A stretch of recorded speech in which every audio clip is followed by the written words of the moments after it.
প্ৰমোদ বড়ো নাকি মই নিজৰ মাইকীকে এস্কৰ্ট দি পেলাই অফিচিয়েল গাড়ী দি পেলাই পঠোৱা মই এনেকুৱা নহয় মোৰ মাইকী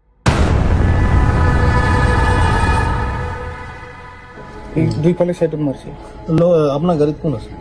ও এই শিবসার ওয়াইড আছে না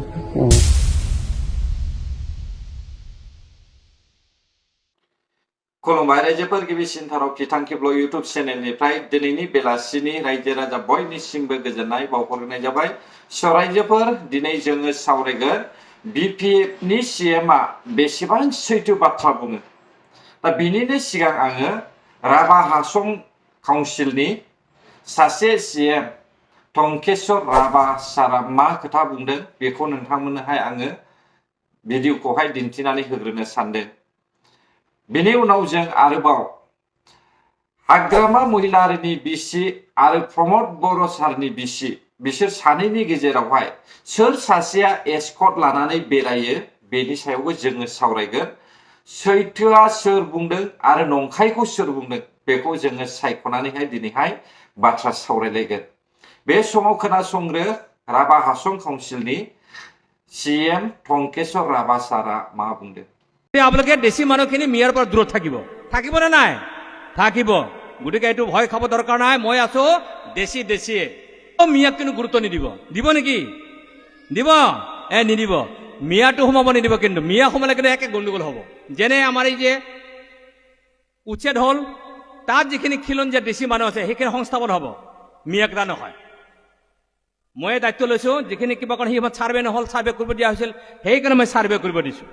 তাৰমানে কেতিয়াবা সি অসমীয়াত এটা ফকৰা যোজনা আছে নহয় কি কয় উলুৰ লগত কি পুৰা যায় বগৰী পুৰা যায় নাযায় যায় গতিকে মিয়া ওচৰত থাকিলে এই দেশী মানুহ কেতিয়াবা গণ্ডগোল হ'ব গতিকে আপোনালোকে দেশী মানুহখিনি মিয়াৰ পৰা দূৰত থাকিব নে নাই থাকিব গতিকে এইটো ভয় খাব দৰকাৰ নাই মই আছো দেশীয়ে সেই ধৰণে থাকিব আৰু ওচৰতে ইমান ধুনীয়া গাৰো মানুহ আছে ওচৰতে ৰাভা মানুহ আছে বেলেগ কোন মানুহ লাগে আপোনালোক মিলি থাকিব নে নাই থাকে এনেও আছে মিলি থাকিব। এই আহ্বানটো মই আপোনালোকক ক'লো পুনৰবাৰ আপোনালোকক বহুত ধন্যবাদ কৃতজ্ঞতা মই জ্ঞাপন কৰিছো। সকলে ভালে থাকক চিন্তাৰে থাকক মই আহি থাকিম এনেধৰণে প্ৰত্যেকটো সময়ত আহিব নোৱাৰিলে মই আহি থাকিম আৰু আহি থকা দিনত আমি একেলগে আপোনালোকৰ সমস্যা আমাৰ সমস্যা কাউন্সিলৰ সমস্যাৰ সমাধান আৰু ইয়াত ভুগি থকা যিবোৰ সমস্যা আছে সেই সমস্যাবিলাক সমাধান কৰিবৰ কাৰণে আৰু প্ৰতিটো আইন কানুন ব্যৱস্থাখিনি যাতে কোনো ধৰণৰ বেয়া ধৰণে যাতে প্ৰয়োগ নহয় তাৰ দৃষ্টিভংগী ৰাখি প্ৰকৃতাৰ্থত আইনী ব্যৱস্থাখিনি যাতে সুৰক্ষিত হৈ থাকে তাৰ কাৰণে সকলোকে আমি একত্ৰিত হৈ কাম কাজ কৰিবৰ কাৰণে আপোনালোকে মোক সহযোগ কৰিবৰ কাৰণে অনুৰোধ জনাইছো। ময়ো আপোনালোকক সহযোগটো কৰিম আৰু সেই চিন্তাৰে কাউন্সিলখনক আহি থকা দিনখনত ৰাভা হাছং কাউন্সিলখনক আণ্ডাৰ 6 অন্তৰ্ভুক্ত কৰি এক শক্তিশালী কাউন্সিলকে ৰূপান্তৰ যিখন সংগ্ৰাম সেই সংগ্ৰামখনৰ আপোনালোকৰ সহযোগিতা বিচাৰি দেখি জনগোষ্ঠী মঞ্চৰ সকলো প্ৰকাৰৰ মই উত্তৰ মই কামনা কৰি মই দুটা শ্লোগান দিম আৰু মই বক্তব্য মই সামৰণি মাৰিম। এই শ্লোগানটো হৈছে আপোনালোকে ধৰিব দে দেখি জনগোষ্ঠী জিন্দাবাদ। निश्चय रायजोफोर जों गावनि हायावहाय गुबुन हारिफोरखौहाय बजबनानै अननानै दोनबाय थायोब्ला जों गावनि थागिबि बे हानि थागिबिफ्रानो दावराव दावसिजोंहाय भुगिनाङो। दा बेखौहाय क्लियारलि राभा हासं काउन्सिलनि जे सीएम टंकेश्वर राभा सार बिथाङा क्लियारलि फोरमायनानै होबाय। दिनै जों फारसेथिं बुंनो थाङोब्ला जानाय लोंनायावबो मिलाया गाननाय जोमनायावबो मिलाया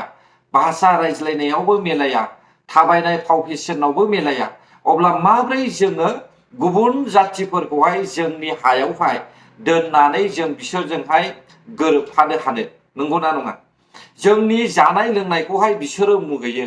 जोंनि गाननाय जोमनायखौ बिसोरो नायनो हाया जोंनि थाबायनाय फाव फेशनखौहाय बिसोरो मोजां मोना। दा बेफोरबायदिनि थाखायनो दिनैनि समावहाय जोंनि बर'फोरनि बिटिआरआवबो जोङो राभा हासं काउन्सिलनि बायदि बिसोरनि हा हुखौ रैखा खालामनाय बायदि जों बर'फ्राबो बांलादेशिफोर हाबनानै थाफैनाय गुबुन स्टेटनिफ्राय हाबनानै थाफैनाय बिसोरखौहाय जोङो इभिक्सन खालामथारनांगौ होननानैहाय आङो जोंनि साफ्रोमबो बर' रायजो राजाफोरखौहाय रिक्वेस्ट खालामो। रायजो राजा नोंथांमोन दिनै जों थाखा फैसाखौल' नायनानै जाया गावनि हा हुखौ रैखा खालामनायनि सम सफैबाय। दिनै बांनायनिफ्राय बांबोगासिनो दङ गुबुन हारिफ्रा जोंनि बर'नि जायगायावहाय जायगा आवग्रिनानै लानो थाखाय नाथाय बेखौहाय पलिटिशियानफ्रा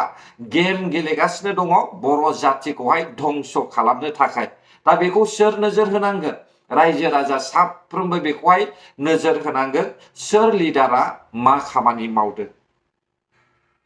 नैथियाव जों सावरायनोसै BPF नि CM हाग्रामा महिलारि आरो UPPL नि CM सानैहाबो बिसि दं सानैहाबो फिसा दङ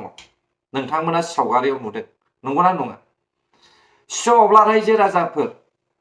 BPF नि CM आ नंखाय बुंदों ना UPPL नि CM आ नंखाय बुंदों दिनै दूध का दूध पानी का पानी होने जा रहा है अब्ला रायजोफोर दिनै जोङो खोनासंदो दानिया BPF नि CM नि बिसि सेवाली महिलारि मेडामा मा खोथा बुंदों प्रमोद बर' नाকি মই নিজৰ মাইকীকে এস্কৰ্ট দি পেলাই অফিচিয়েল গাড়ী দি পেলাই পঠোৱা মই এনেকুৱা নহয় মোৰ মাইকীটো এনেকুৱা নহয় মোৰ পুলিচ গাড়ীটো আছে এস্কৰ্টটো মোৰ পুলিচ গাড়ীটো আছে এস্কৰ্টটো মোৰ পুলিচ গাড়ীটো আছে এস্কৰ্টটো শিৱৰাত্ৰি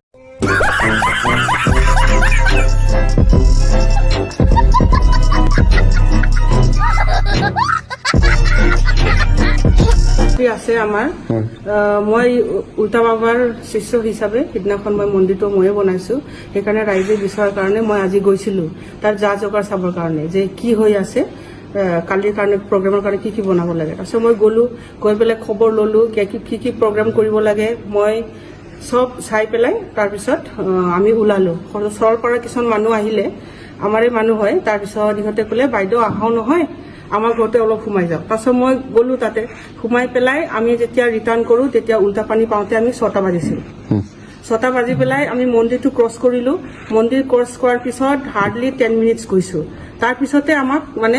কোনোবাই পাথৰ মাৰিলে কিমান সময় দেখিছিলো প্ৰথম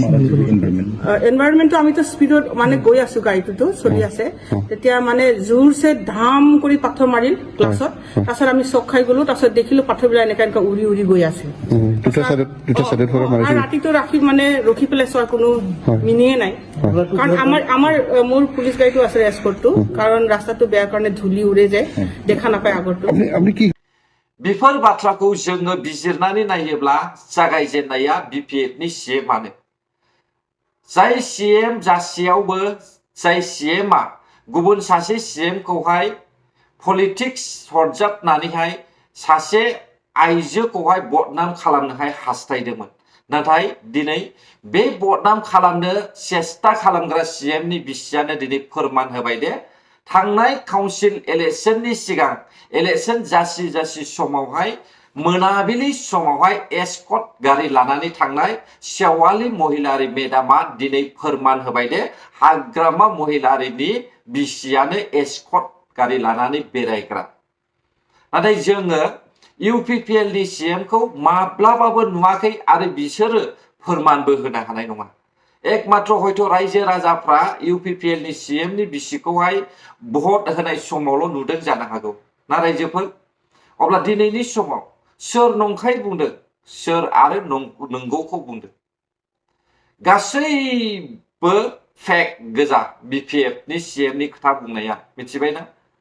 मेगन सानानै नायनो हायैनि रायजो राजाफोरखौहाय थगायनो नाजानाय दिनै फोरमानखौहाय जोङो नुनो मोनगासिनो दङ मोनसेनि उनाव मोनसे फोरमान जों नुगासिनो दङ रायजो राजा नोंथांमोन मोनफ्रोमबो अन्थाइ खाम्फा गायसनगासिनो दङ बे अन्थाइ खाम्फाखौहाय माब्लानि समाव फोजोबगोन हा सानदों खोमा BPF पार्टीनि CM आ जुगे जुगे आङो सरखार सलायबाय थानो मोनगोन आङो राजा जागोन नाथाय 17 बोसोरावहाय बेसेबां अन्थाइ खाम्फा गायसनामोन BPF पार्टीया बिनि हिसाबखौ नोंथांमोना होनो हागोन ना दिनैबो जों नुदों अन्थाइ खाम्फा गायसनदों आरो गायसनदों नाथाय खामानिया मोनसेबो आवगायाखै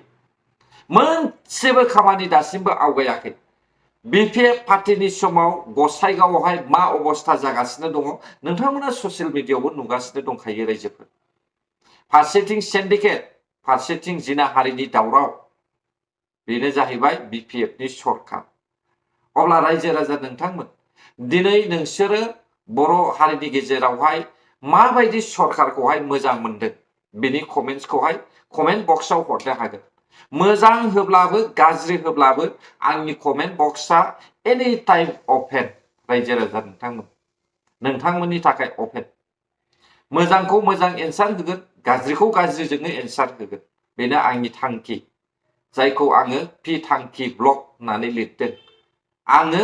अराय सम सैथोखौहाय लानानै भिडिअ बानायनो सेस्था खालामगोन नोंथांमोननि अननायनि गेजेरजोंहाय जेसेबां नोंथांमोना आंखौ सापर्ट खालामगोन एसेबांनो आङो साबसिननिफ्राय हामसिन भिडिअ बानायलांनोहाय नाजाबाय थागोन रायजोफोर अब्ला रायजोफोर दिनैनि भिडिअआ बेसेखिनियानोमोन फैबाय थानाय समाव आरोबाव नेनानै थाबावब्लानो जाबाय आङो माखासे भिडिअखौ लाबोनो थांगासिनो दङ गोजोन्थों जायफ्रा आंनि भिडिअखौ जोबजासे नायबाय बर' हारि जय जाथों जय बर' हारि